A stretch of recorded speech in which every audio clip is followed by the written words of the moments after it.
Israeli প্রধানমন্ত্রী Benjamin Netanyahu নেতৃত্বে গঠিত রহস্যময় জোট নিয়ে চলছে নানা জল্পনা কল্পনা। অত্যন্ত গোপনীয়তার সাথে হেক্সাগন অ্যালায়েন্স নামে নতুন এই জোট করার পরিকল্পনা আসছে ইসরায়েল। সদস্য হবে ভারত, গ্রিস আর সাইপ্রাস সহ কয়েকটি আরব ও আফ্রিকান দেশ। দাবি একসাথে মধ্যপ্রাচ্যের উগ্রবাদী বলয়কে প্রতিরোধ করবে এই জোট।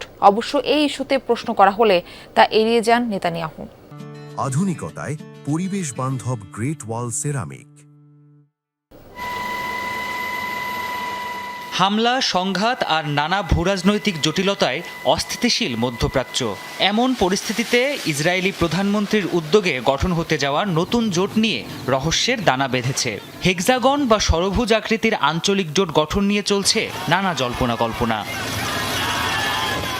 নেতানিয়াহুর পরিকল্পনায় মধ্যপ্রাচ্য আর ভূমধ্যসাগরের আশপাশের এলাকাকে টার্গেট করে হবে পরিপূর্ণ ষড়ভুজ আকৃতির জোট। ভারত, গ্রিস আর সাইপ্রাস সহ বেশ কিছু আরব দেশ এই জোটের অংশ হবে বলেও জানান ইসরায়েলি প্রধানমন্ত্রী। এরই মধ্যে ইসরায়েল সফরের ঘোষণা দিয়েছেন ভারতীয় প্রধানমন্ত্রী নরেন্দ্র মোদী। ধারণা করা হচ্ছে জোট নিয়েই আলোচনা হবে মোদী নেতানিয়াহুর মধ্যে। তবে রহস্যময় এই জোটের কার্যক্রম কি হবে তা নিয়ে যেন রীতিমতো লুকোচুরি চলছে ইসরায়েলি প্রধানমন্ত্রীর তরফ থেকে। এখনও এ বিষয়ে বিস্তারিত কিছু জানানো হয়নি তেল আবিবের পক্ষ থেকে। গণমাধ্যম কর্মীদের করা প্রশ্ন এড়িয়ে গিয়ে নেতানিয়াহু বলেন, মধ্যপ্রাচ্যের উগ্র শিয়া ও সুন্নি বলয়ের বিরুদ্ধে শক্ত প্রতিরোধ গড়াই হবে মূল লক্ষ্য। এদিকে প্রকাশ্যে কোনো দেশই এখনো নেতানিয়াহুর এ পরিকল্পনাকে সমর্থন জানায়নি। এর মধ্যে গ্রিস আর সাইপ্রাস আন্তর্জাতিক অপরাধ আদালতের সদস্য।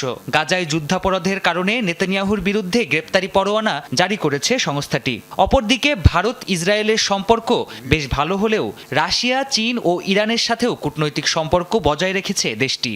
এমন পরিস্থিতিতে নেতানিয়াহুর এই জোট তৈরির লক্ষ্য অভ্যন্তরীণ রাজনৈতিক উদ্দেশ্য হাসিল হতে পারে বলে মত বিশ্লেষকদের। এবছর শেষ দিকে ইসরায়েলে নির্বাচন অনুষ্ঠিত হওয়ার কথা রয়েছে, তাই নেতানিয়াহু নিজেকে একজন রাষ্ট্রনায়ক হিসেবে উপস্থাপন করার চেষ্টায় আছেন। তিনি দেখতে চাইছেন ইসরায়েল কূটনৈতিকভাবে বিচ্ছিন্ন নয়, বিভিন্ন দেশের সাথে এখনো তাৎপর্যপূর্ণ আঞ্চলিক অংশীদারিত্ব গড়ে তুলতে সক্ষম তিনি। 2023 সালে গাজায় যুদ্ধ শুরুর পর থেকে অর্থনৈতিক আর রাজনৈতিক উভয় দিক থেকেই চাপের মুখে রয়েছেন বেনিয়ামিন নেতানিয়াহু। এ কারণেই অন্য দেশগুলোর সাথে লেনদেন ভিত্তিক একটি জোট তৈরি করে রেহাই পেতে চাইছেন এই ইসরায়েলি প্রধানমন্ত্রী। তবে তা ন্যাটোর মতো কোনো সামরিক জোট হবে না বলেই ধারণা করছেন বিশ্লেষকরা। প্রাণপ্রতিম কুণ্ডু, যমুনা নিউজ।